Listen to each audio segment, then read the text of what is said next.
દાહોદ જિલ્લાના ગરબાડા વિસ્તારમાં વરસાદને રીઝવવા માટે એક અનોખી અને વર્ષોથી ચાલતી પરંપરાગત વિધિ ગુંદરા ફરી એકવાર યોજાઈ છે। વરસાદ ખેંચાતા અને અનિયમિત વરસાદની સ્થિતિ વચ્ચે ગ્રામજનોએ પોતાના પરંપરાગત શ્રદ્ધા અને આસ્થાના આધારે ગુંદરા બેસાડવાની વિધિ કરી।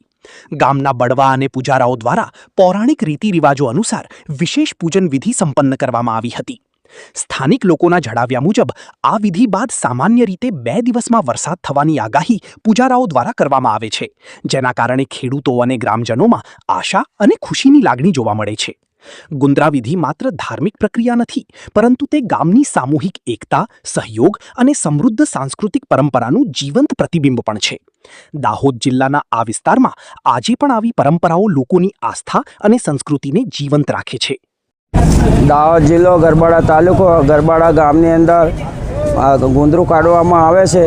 અમારા બાપ દાદાથી વર્ષોથી પૂર્વજોથી આ ગુંદરું કાઢવામાં આવે છે અને અમારે આમાં વરસાદની આગાહી કરવામાં આવે છે। જે કોઈ માતાજી અને દેવ જવાબ આપશે, બાબા ગોરિયાદેવનો જવાબ મળ્યો છે। 2 દિવસની કોલી બતાવી છે અને માતાજીનો પવન આવે પછી અમને ખબર પડે આગળ કઈ કોલી બતાવે છે વરસાદ માટેની। અને અમારા બાપ દાદાથી વર્ષોથી પરંપરાગત આ અમારે કરવામાં આવે છે। માતા હવન અને માતા સાવણ અને બાબા ગોરિયાદેવનું આ ગુંદરું કાઢવામાં આવે છે અને 7 બહેનીનું ખપ્પર કાઢવામાં આવે છે। આખું રથ કાઢવામાં આવે છે અને બધા ગામજનો, પટેલ, પૂજારા અને દરેક ગામજનો મળીને અમે આ કામ કરીએ છીએ વર્ષોથી પૂર્વજો વખતથી। જય હિન્દ।